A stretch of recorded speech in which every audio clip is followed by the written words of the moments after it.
परिचय। अनुज, आओ, तुम्हारे लिए कुछ कमीजें खरीदने चलते हैं। तुम्हारे कई कपड़े छोटे हो चुके हैं। हाँ माँ, मैं भी आपसे वही कहने वाला था। चलो मॉल में स्थित दुकान पर चलते हैं। उस शाम माँ और अनुज दुकान पर जाते हैं। अनुज ने 2549 रुपए की 2 कमीजें खरीदी। उसकी माँ ने कुछ किराने की वस्तुएं खरीदी और दुकानदार ने उन्हें 2350 रुपए का बिल दिया। घर पर उन्होंने दोनों बिलों की राशियों की तुलना की। उसने कहा कि उसकी शर्ट की कीमत सभी किराने की वस्तुओं से अधिक है। बच्चों, वो ये बताने में कैसे सक्षम हुआ? जी हाँ, ऐसा इसलिए हुआ क्योंकि उसने बड़ी संख्याओं के बारे में सीख रखा था। आइए हम भी संख्याओं के बारे में और अधिक जानें। उद्देश्य। इस पाठ के अंत में आप निम्न करने में सक्षम हो जाएंगे।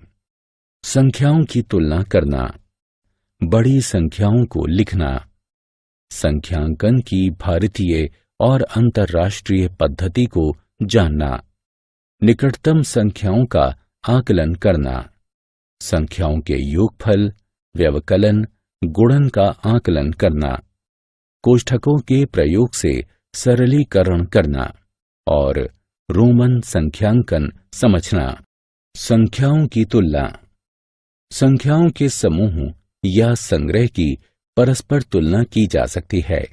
संख्याओं की तुलना करने पर हम कह सकते हैं कि कौन सा समूह बड़ा है। संख्याओं को सबसे छोटे से प्रारंभ कर सबसे बड़े तक व्यवस्थित करना आरोही क्रम कहलाता है। संख्याओं को सबसे बड़े से प्रारंभ कर सबसे छोटे तक व्यवस्थित करना अवरोही क्रम कहलाता है। यदि दो संख्याओं के अंकों की संख्या असमान होती है, तब अधिकतम अंकों वाली संख्या बड़ी होती है। यदि दो संख्याओं के अंकों की संख्या समान होती है, तब हमें प्रत्येक स्थान पर संख्याओं की तुलना करने की आवश्यकता होती है। 4 अंकों की सबसे बड़ी संख्या 9999 है। 5 अंकों की सबसे छोटी संख्या बनाने के लिए इस संख्या में क्या जोड़ा जाना चाहिए? उत्तर है कि हमें 1 जोड़ना चाहिए। आइए हम पता करते हैं। 9999 में 1 जोड़ने पर हमें 10,000 प्राप्त होता है, जो कि 5 अंकों की सबसे छोटी संख्या है। क्या आप 6 अंकों की सबसे छोटी संख्या का अनुमान लगा सकते हैं? 6 अंकों की सबसे छोटी संख्या 1 लाख है। सबसे छोटी या सबसे बड़ी संख्या का रूप देने के लिए संख्या के अंकों को स्थानांतरित किया जा सकता है। आइए देखते हैं कैसे। बड़ी संख्याएं लिखना। कभी कभी संख्याएं इतनी बड़ी होती हैं कि उन्हें समझना कठिन हो जाता है। तब संकेतन के प्रयोग द्वारा बड़ी संख्याओं को लिखने एवं पढ़ने में सहायता मिलती है। हमारी दशमलव संख्या पद्धति में 1 अंक का मान संख्या में उसके स्थान या स्थिति पर निर्भर करता है। प्रत्येक स्थान का मान दाहिनी ओर से उसके स्थान का 10 गुना होता है। करोड़ तक इसका विस्तार किया जा सकता है। चार्ट संख्याओं को लिखने एवं पढ़ने में सहायता करता है एवं इसे स्थानीय मान चार्ट कहा जाता है। संख्या पद्धति। संख्यांकन की भारतीय पद्धति में हम इकाई, दहाई, सैकड़ा, हजार एवं तत्पश्चात लाख और करोड़ का उपयोग करते हैं। चलिए करोड़ को दर्शाते हैं। हजार, लाख एवं करोड़ को दर्शाने के लिए कॉमा यानी अल्प विराम का उपयोग किया जाता है। प्रथम अल्प विराम सैकड़े के स्थान यानी दाएं से तीसरे अंक के पश्चात आता है। ये हजार अंकित करता है। दूसरा अल्प विराम आगे के 2 अंकों के पश्चात यानी दाएं से 5वें अंक के पश्चात आता है। ये 10,000वें स्थान के पश्चात आता है एवं लाख को दर्शाता है। तीसरा अल्प विराम आगे के अन्य 2 अंकों के पश्चात यानी दाएं से 7वां अंक के पश्चात आता है। ये 10 लाख के पश्चात आता है। अंतर्राष्ट्रीय संख्यांकन पद्धति जिसका प्रयोग किया जा रहा है, उसमें हमारे पास इकाई, दहाई, सैकड़ा, हजार एवं तत्पश्चात मिलियन है। 1 मिलियन 1,000 का होता है। अल्प विरामों का प्रयोग हजार एवं मिलियन को दर्शाने में किया जाता है। ये दाएं से प्रत्येक तीसरे अंक के पश्चात आता है। प्रथम अल्प विराम 1000 दर्शाता है एवं अगला अल्प विराम मिलियन को दर्शाता है।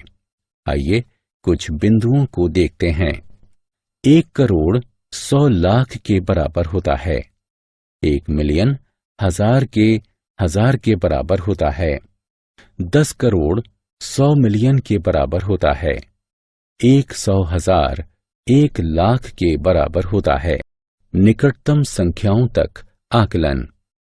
जैसे ही हम बड़ी संख्याओं पर आते हैं, उनकी गणना करना जटिल हो जाता है। जटिलता से बचने के लिए हम आकलन या सन्निकटन करते हैं। उदाहरण के लिए 496 विद्यार्थियों वाले एक स्कूल में आप कह सकते हैं कि स्कूल में 500 विद्यार्थी हैं।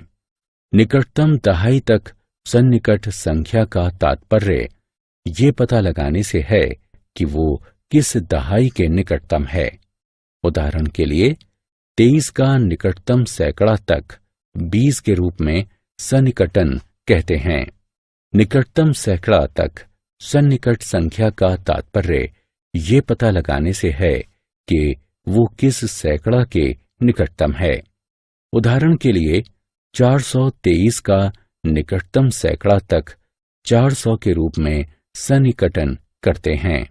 निकटतम 1000 तक सन्निकट संख्या का तात्पर्य ये पता लगाने से है कि वो किस 1000 के निकटतम है। उदाहरण के लिए 3800 का निकटतम 1000 तक 4000 के रूप में सन्निकटन करते हैं। योगफल, व्यवकलन और गुणन का आकलन। निकटतम संख्या तक आकलन करके 2 बड़ी संख्याओं के योगफल का आकलन करने में सहायता मिलती है। उदाहरण के लिए 4780 एवं 3325 को जोड़िए। 4780 का सन्निकटन बराबर 4800 है। 3325 का सन्निकटन 3000 है और दोनों का योगफल 7800 है। निकटतम संख्या तक आकलन करके 2 बड़ी संख्याओं के व्यवकलन का आकलन करने में सहायता मिलती है। उदाहरण के लिए 29,664 से 22,345 को घटाइए। 29,664 का सन्निकटन बराबर 30,000 रुपये है। 22,345 का सन्निकटन बराबर 20,000 है और दोनों का अंतर 10,000 है। निकटतम संख्या तक आकलन करके 2 बड़ी संख्याओं के गुणनफल का आकलन करने में सहायता मिलती है। उदाहरण के लिए 33,467 एवं 8,888 का गुणन देखिए। 33,467 का सन्निकटन बराबर 33,000 है। 8,888 का सन्निकटन 9,000 है। गुणन बराबर 33 गुणा 9 6 शून्यों के साथ, जो कि 29 करोड़ 70 लाख होगा। कोष्ठकों के प्रयोग द्वारा सरलीकरण। निम्न प्रश्न पर विचार कीजिए। इस प्रश्न को 2 तरीकों से हल किया जा सकता है। सही उत्तर कौन सा है? कोष्ठकों का प्रयोग हमें समस्याओं में उलझनों से बचाता है। जहां हमें एक से अधिक संख्या संक्रिया की आवश्यकता होती है। आइए देखते हैं कैसे। यदि स्क्रीन पर दिखाए प्रश्नानुसार प्रश्न दिया जाता है तब इसकी गणना करना सरल होता है। हाँ, उत्तर 17 गुणे 109 बराबर 1853 के रूप में होगा। चलिए आइए इसे सरल करते हैं। इसे इस तरह से हल किया जा सकता है। 8 गुणा कोष्ठक में 100 जमा 8, जो कि कोष्ठक में 8 गुणा 100 जमा कोष्ठक में 8 गुणा 8 के बराबर होगा। आगे इसे हल करने पर हमें 864 प्राप्त होगा। रोमन सांख्यांक। अभी तक हम सांख्यांक की हिंदू अरबी पद्धति का उपयोग करते रहे हैं। सांख्यांक को लिखने की एक और अन्य पद्धति रोमन पद्धति है। ये संख्याओं को लिखने की सबसे पुरानी पद्धतियों में से एक है, जो अभी भी अनेक स्थानों पर प्रचलित है। हिंदू अरबी सांख्यांक पद्धति के विपरीत रोमन सांख्यांक पद्धति में विभिन्न संख्याओं को प्रदर्शित करने के लिए 7 मूल संकेतों का प्रयोग किया जाता है। ये संकेत निम्नानुसार हैं। संकेतों की तालिका को देखिए। रोमन सांख्यांक तैयार करने के कुछ नियम होते हैं। वे नियम हैं: यदि किसी संकेत की पुनरावृत्ति होती है तो उसके मान को जोड़ दिया जाता है। संकेतों I, X, C एवं M की अधिकतम 3 बार पुनरावृत्ति की जा सकती है। संकेतों V, L एवं D की पुनरावृत्ति नहीं की जा सकती है। यदि छोटे मान वाला कोई संकेत एक बड़े मान वाले संकेत के दाईं ओर जाता है तो बड़े मान में छोटे मान को जोड़ दिया जाता है। यदि छोटे मान वाला कोई संकेत एक बड़े मान वाले संकेत के बाईं ओर जाता है तो बड़े मान में से छोटे मान को घटा दिया जाता है। आत्ममूल्यांकन। वक्तव्यों के सामने विकल्पों में से सही उत्तर उठाकर रखिए। सारांश। आइए हमने जो कुछ सीखा है उसे संक्षेप में दोहराएं।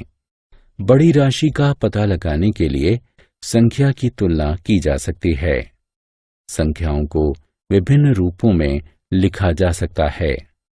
सांख्यांकन की भारतीय एवं अंतर्राष्ट्रीय पद्धति एवं उनके मध्य अंतर। एक पूर्ण संख्या के निकटतम तक एक संख्या का सन्निकटन कैसे करते हैं। सन्निकटन का उपयोग करते हुए योगफल, व्यवकलन, गुणनफल का आकलन, कोष्ठकों के प्रयोग से गणना को सरल कैसे करते हैं। रोमन सांख्यांकन।